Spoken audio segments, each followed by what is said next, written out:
दोस्तों, आज की कहानी है बहू तूने मेरे सपनों को डूबने नहीं दिया। चलो दोस्तों, कहानी को शुरू करते हैं। सुमित्रा जी ने अभी हाल ही में अपने इकलौते बेटे की शादी तय की है। बेटा सुजय पुणे में मल्टीनेशनल कंपनी में सीनियर इंजीनियर हैं और बहू भी उसी टक्कर की ढूंढ निकाली है उन्होंने। ब्यूटी विद ब्रांड होने वाली बहू अलका भी मल्टीनेशनल कंपनी में इंजीनियर हैं और रूप तो ऐसा कि एक बार देख लो तो चेहरे पर से नजर ना हटे। अपनी पसंद पर इटलाती सुमित्रा जी ने बेटे की सहमति पर ही शादी की बात आगे बढ़ाई।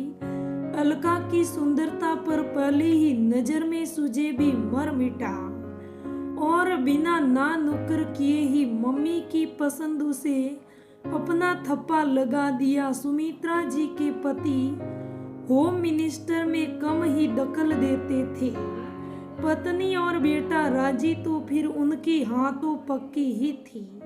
इधर शादी तय हुई और रिश्तेदारी और दोस्तों को शादी में आने के लिए मनुआर शुरू हो गई। अब सिटी पत्रिका का समय तो रहा नहीं, फिर भी सुमित्रा जी ने सुन सुनकर अपनी रिश्तेदारों में सबको स्वलिखित पत्र लिखा और उनके साथ साथ व्हाट्सएप पर भी निमंत्रण भेज दिया। व्हाट्सएप तो आजकल ऐसा है कि उस पर रोज ताकजे की जाने लगे।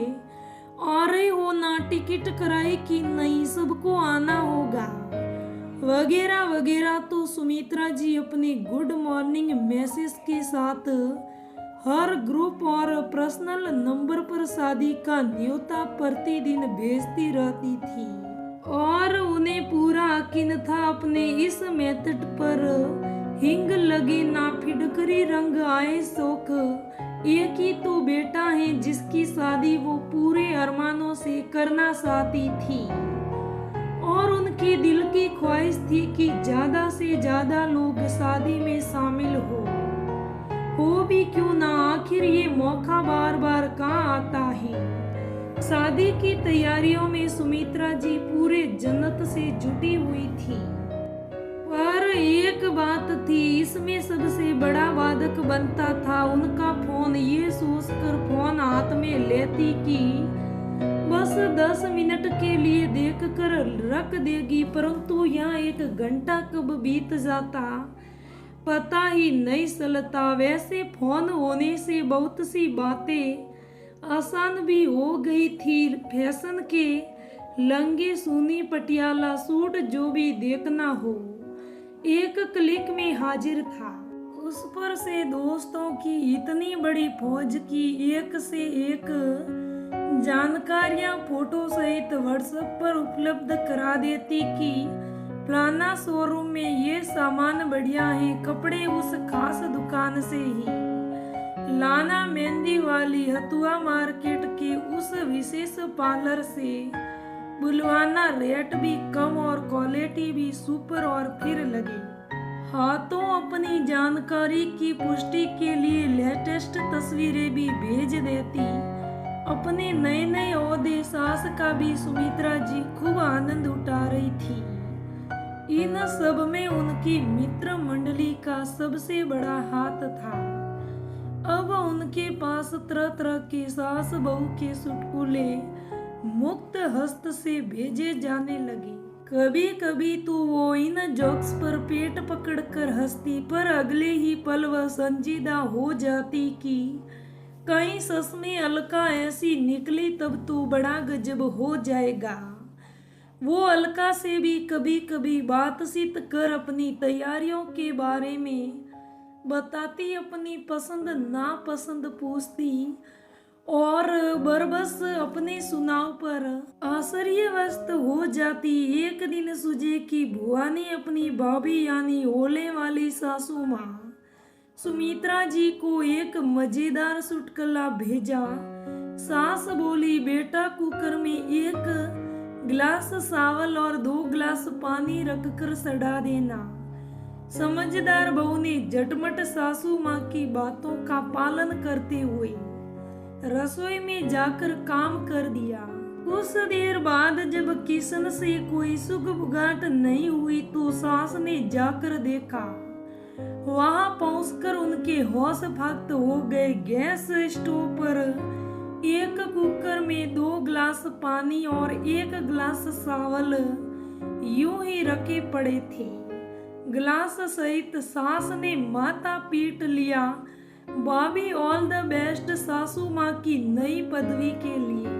बस शुक्र मनाइए कि ऐसी बहू ना मिले। ननंद का ये पोस्ट उस दिन का आखिरी मैसेज था जो ना चाहते हुए भी सुमित्रा जी के दिलो दिमाग में घुस चुका था।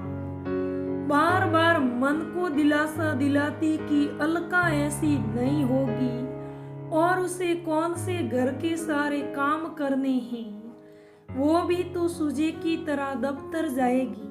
पर अगले ही पल उसका दिल बैठने लगता लाख दफ्तर जाए, पर घर के बेसिक काम तो आने ही चाहिए। पता नहीं पढ़ाई लिखाई के चक्कर में उसने कुछ भी सीखा है या नहीं। सारी तैयारी एक तरफ और उसकी ये चिंता एक तरफ हो गई। उन्होंने पति देव से भी अपनी शंका का समाधान पूछा तो पति ने हंसते हुए कहा, यह कौन सी बड़ी बात है, तुम खुद ही पूछ लेना अलका से। अरे ऐसे कैसे पूछ लूं, तब तो वो मुझे अभी से खड़ूस सास मानने लगेगी। क्या करूं, सो जाओ, अभी कोई बात नहीं और तुम तिल का ताड़ बना रही हो। मेरी बहन ने सिर्फ जोक भेजा है। नहीं, आजकल लड़कियां ऐसी भी होती हैं।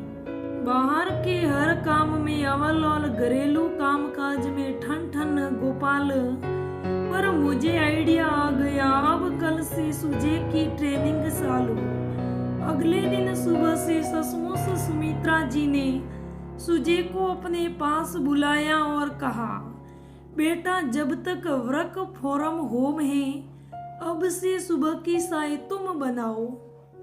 संडे का दिन खाना बनाने का भी ड्यूटी होगी तुम्हारी। अब ये क्या है मम्मी, सुजे ने हकलाते हुए माँ से पूछा।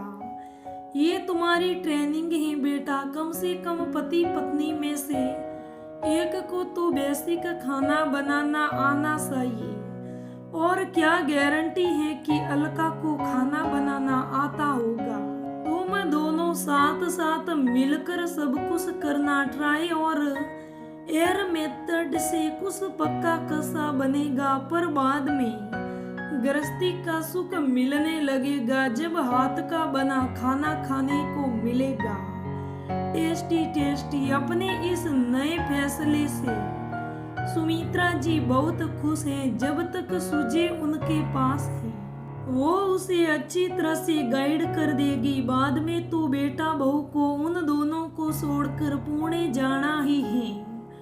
नियम तिथि को खूब धूमधाम से सुजे और अलका की शादी हुई।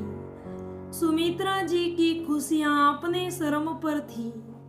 गृह प्रवेश के बाद उन्होंने अलका को अपने पास बिठाकर प्यार से समझाया कि कल सुबह उसे मीठी रसोई बनानी होगी। पर ये सिर्फ नाम की रस्म है, सब कुछ वो खुद संभाल लेगी, उसे चिंता करने की जरूरत नहीं है। अलका ने सुनकर कहा और धीरे से कहा, खाना बनाना मेरी हॉबी है, मुझे अच्छा लगता है। सुबह सुबह अलका तैयार होकर रसोई घर में आ चुकी थी और उसने सुमित्रा जी से पूछकर हलवा बनाने की तैयारी शुरू की, जिस निपुणता से अलका के हाथ चल रहे थे। सुमित्रा जी की आंखें चमक उठी। बहुत जल्द सुस्वादु हलवा पूड़ी और आलू टमाटर की गर्मा गर्म सब्जी तैयार थी। सबने जी भरकर स्वादिष्ट जलपान का लुत्फ उठाया और अलका को रस्म तौर के पर नेग में गहने और पैसे आशीर्वाद से भरकर दिया। सुमित्रा जी आज सच में बहुत खुश थी। आखिर उनकी बहू सर्वगुण संपन्न जो निकली। सुमित्रा जी मन ही मन बुदबुदा रही थी उस मैसेज की। ऐसी की तैसी खामोखा मेरी नींद हराम कर दी थी। तो दोस्तों हमें किसी भी चीज़ के बारे में ज़्यादा नहीं सोचना चाहिए। दोस्तों ये आज की कहानी कैसी लगी मुझे कमेंट करके ज़रूर बताइएगा। अगर कहानी अच्छी लगे तो लाइक करना, शेयर करना, मेरे चैनल को सब्सक्राइब करना। धन्यवाद दोस्तों, फिर मिलेंगे अगली कहानी में।